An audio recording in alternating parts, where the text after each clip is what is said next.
ರಾಜ್ಯ ರಾಜಕಾರಣದಲ್ಲಿ honey trap ಕೋಲಾಹಲ ಎಬ್ಬಿಸಿದೆ. ಇವತ್ತು ರಾಜಣ್ಣ ಅವರು ಕೋಲಾರದಲ್ಲಿ ಹನಿ ಟ್ರ್ಯಾಪ್ ವಿಚಾರವಾಗಿ ಮಾತನಾಡ್ತಾ ಒಂದು ಸ್ಫೋಟಕ ಬಾಂಬ್ ಅನ್ನು ಕೂಡ ಸಿಡಿಸಿದ್ದಾರೆ. ಅದೇನು ಅಂದ್ರೆ ಹನಿ ಟ್ರ್ಯಾಪ್ ಒಂದಲ್ಲ, ಕಡೆದೂ ಅಲ್ಲ, ಮುಂದೆಯೂ ಬರಬಹುದು ಅಂತ ಹೇಳಿದ್ದಾರೆ ರಾಜಣ್ಣ. ಯಾವ ಕಾರಣಕ್ಕಾಗಿ ಈ ರೀತಿಯ ಹೇಳಿಕೆ ಕೊಟ್ಟರು ರಾಜಣ್ಣ ಅನ್ನುವಂತಹ ಚರ್ಚೆ ಈಗ ಮನೆ ಮಾಡಿದೆ. ಹನಿ ಟ್ರ್ಯಾಪ್ ಬಗ್ಗೆ ವಿಧಾನಸಭೆಯಲ್ಲೇ ಹೇಳಿದ್ದೀನಿ, ಆರೋಪ ಒಂದಲ್ಲ, ಕಡೆದು ಅಲ್ಲ, ಮುಂದೆಯೂ ಬರಬಹುದು. ಹನಿ ಟ್ರ್ಯಾಪ್ ತನಿಖೆ ಏನಿದೆ ಅದು ಸಿಎಂ ಮತ್ತು ಗೃಹ ಸಚಿವರಿಗೆ ಬಿಟ್ಟ ವಿಚಾರ ಅಂತ ಇವತ್ತು ಕೋಲಾರದಲ್ಲಿ ಸಹಕಾರ ಸಚಿವ ರಾಜಣ್ಣ ಹನಿ ಟ್ರ್ಯಾಪ್ ವಿಚಾರವಾಗಿ ಎದ್ದಿರುವಂತಹ ಗದ್ದಲದ ವಿಷಯವಾಗಿ ಮಾತನಾಡಿದ್ದಾರೆ.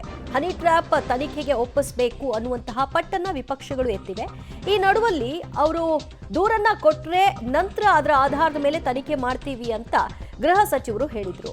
ಇಲ್ಲಿವರೆಗೂ ಅವರು ದೂರನ್ನ ಕೊಡುವ ಪ್ರಯತ್ನವನ್ನು ನಡೆಸಿಲ್ಲ, ಆದರೆ ಮುಖ್ಯಮಂತ್ರಿಗಳು ಮತ್ತು ಗೃಹ ಸಚಿವರಿಗೆ ಬಿಟ್ಟದ್ದು ಅಂತ ಹೇಳಿದ್ದಾರೆ ಸಹಕಾರ ಸಚಿವ ರಾಜಣ್ಣ. ಎಲ್ಲನೂ ಕೂಡ ವಿಧಾನಸಭೆಯಲ್ಲೇ ಸ್ಪಷ್ಟ ಮಾಡಿದ್ದೀನಿ. ಮತ್ತೆ ಅದ ಹೊರತುಪಡಿಸಿ ಮತ್ತೇನು ಹೇಳುವಂಥದ್ದೇನಿಲ್ಲ. ಸಚಿವರ ಮೇಲೆ ಇಂಥ ಆರೋಪ ಬಂದಿರೋದು ಗಂಭೀರವಾದ ವಿಚಾರ ಸರ್. ಅದು ನೋಡಿ, ಇದು ಮೊದಲಲ್ಲ, ಕಳೆದು ಅಲ್ಲ, ಹಿಂದೆನೂ ಬಂದಿದ್ದಾವೆ, ಮುಂದೆನೂ ಬರ್ಬೋದು. ಅದರಿಂದ ಈಗ ಜನಕ್ಕೆ ಅನುಕೂಲ ಆಗುವಂಥದ್ದು, ಕೋಲಾರ ಜಿಲ್ಲೆಗೆ ಅನುಕೂಲ ಆಗುವಂಥದ್ದು, ರಾಜ್ಯಕ್ಕೆ ಅನುಕೂಲ ಆಗುವಂಥ ಸಲಹೆಗಳು ಏನಾದರೂ ಇದ್ರೆ ಹೇಳಿ ಕೇಳೋಣ. ನೋಡಿ, ಅದು ಸರ್ಕಾರ, ಹೋಮ್ ಮಿನಿಸ್ಟರ್ ಮತ್ತೆ ಮುಖ್ಯಮಂತ್ರಿಗಳು ಯಾವ ತನಿಖೆ ಕೊಡ್ತಾರೋ ಅದು ಅವ್ರು ಬಿಟ್ಟಂತ ವಿಚಾರ. ಎಲ್ಲನೂ ಕೂಡ ವಿಧಾನಸಭೆಯಲ್ಲೇ ಸ್ಪಷ್ಟ ಮಾಡಿದ್ದೀನಿ. ಮತ್ತೆ ಅದ ಹೊರತುಪಡಿಸಿ ಮತ್ತೇನು ಹೇಳುವಂಥದ್ದೇನಿಲ್ಲ. ಸಚಿವರ ಮೇಲೆ ಇಂಥ ಆರೋಪ ಬಂದಿರೋದು ಗಂಭೀರವಾದ ವಿಚಾರ ಸರ್. ಅದು ನೋಡಿ, ಇದು ಮೊದಲಲ್ಲ, ಕಳೆದು ಅಲ್ಲ, ಹಿಂದೆನೂ ಬಂದಿದ್ದಾವೆ, ಮುಂದೆನೂ ಬರ್ಬೋದು.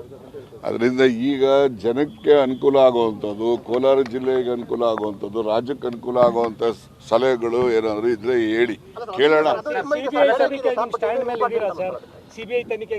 ನೋಡಿ, ಅದು ಸರ್ಕಾರ, ಹೋಮ್ ಮಿನಿಸ್ಟರ್ ಮತ್ತೆ ಮುಖ್ಯಮಂತ್ರಿಗಳು ಯಾವ ತನಿಖೆ ಕೊಡ್ತಾರೋ ಅದು ಅವ್ರು ಬಿಟ್ಟಂತ ವಿಚಾರ. ಮತ್ತಷ್ಟು ಮಾಹಿತಿ ಪಡೆಯೋಣ ನಮ್ಮ ಪ್ರತಿನಿಧಿ ರವಿರಿಂದ. ರವಿ, ಸದ್ಯ ರಾಜಣ್ಣ ಅವರು ಈ ವಿಷಯವಾಗಿ ತಮ್ಮ ವಿರುದ್ಧವೇ, ತಮ್ಮ ಮೇಲೆ ನಡೆದಿರುವಂತಹ ಹನಿ ಟ್ರ್ಯಾಪ್ ಅಂತ ಅವರು ಸದನದಲ್ಲೇ ಹೇಳಿದ್ಮೇಲೆ ಅದರ ಸಂಬಂಧಿತವಾಗಿ ದೂರನ್ನ ಕೊಡಬೇಕು, ಮುಂದುವರೆದಂತೆ ಏನಾಗಬೇಕು ಅನ್ನೋದ್ರ ಬಗ್ಗೆ ಆಲೋಚನೆ ಮಾಡಬೇಕು. ಆದ್ರೆ ಅಲ್ಲಿ ಹೇಳಿಕೆ ಕೊಟ್ಟೆ ಅದನ್ನ ಅಲ್ಲಿಗೆ ಬಿಡಿ ಅನ್ನೋ ಅರ್ಥದಲ್ಲಿ ಅವ್ರು ಮಾತನಾಡ್ತಾ ಇದ್ದಾರಲ್ಲ. ಖಂಡಿತ ಇಲ್ಲ, ಅಂದ್ರೆ ಇಲ್ಲಿಗೆ ಮುಗಿಯುವಂತ ಒಂದು ಸನ್ನಿವೇಶ ಇಲ್ಲ.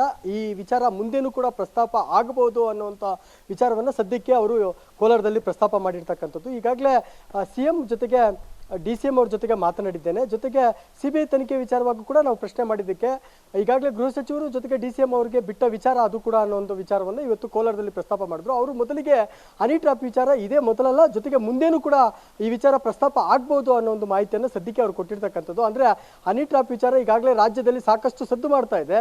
ಈ ಮಧ್ಯೆ ರಾಜಣ್ಣವರು ಪದೇ ಪದೇ ಇಷ್ಟಕ್ಕೆ ಮುಗಿಯಲ್ಲ ಅನ್ನೋ ಒಂದು ಸಂದೇಶವನ್ನು ಕೊಟ್ಟಿರ್ತಕ್ಕಂಥದ್ದು ಸಾಕಷ್ಟು ಅನುಮಾನಗಳಿಗೆ ದಾರಿ ಮಾಡಿಕೊಟ್ಟಿದೆ. ಈ ಮಧ್ಯೆ DKಶಿ ಅವರ ಜೊತೆಗೆ ಕೂಡ ಅವರು ಮಾತುಕತೆಯನ್ನು ನಡೆಸಿರ್ತಕ್ಕಂಥದ್ದು. ಈ ವಿಚಾರವಾಗೂ ಕೂಡ ಅವ್ರನ್ನ ಪ್ರಶ್ನೆ ಮಾಡಿದಂಥ ಸಂದರ್ಭದಲ್ಲಿ ಅವರು ದಿನನೂ ಕೂಡ ಅವ್ರ ಜೊತೆ ಮಾತಾಡ್ತೇನೆ, ಆದರೆ ಹನಿ ಟ್ರ್ಯಾಪ್ ವಿಚಾರವಾಗಿ ಯಾವುದೂ ವಿಚಾರ ಪ್ರಸ್ತಾಪ ಆಗಿಲ್ಲ. ಜೊತೆಗೆ ಏನು ಈ ವಿಚಾರವನ್ನ ನಾನು ಸದನದಲ್ಲಿ ಕೂಡ ಚರ್ಚೆ ಮಾಡಿದ್ದೀನಿ, ಅದನ್ನ ಮುಂದೇನೂ ಕೂಡ ಪ್ರಸ್ತಾಪ ಮಾಡುವ ಎಲ್ಲ ಸೂಚನೆಗಳನ್ನು ಈಗಾಗಲೇ ರಾಜಣ್ಣ ಅವರು ಕೊಟ್ಟಿರ್ತಕ್ಕಂಥದ್ದು. Divya, right, thank you Ravi, ನಿಮ್ಮೆಲ್ಲ ಮಾಹಿತಿಗೆ.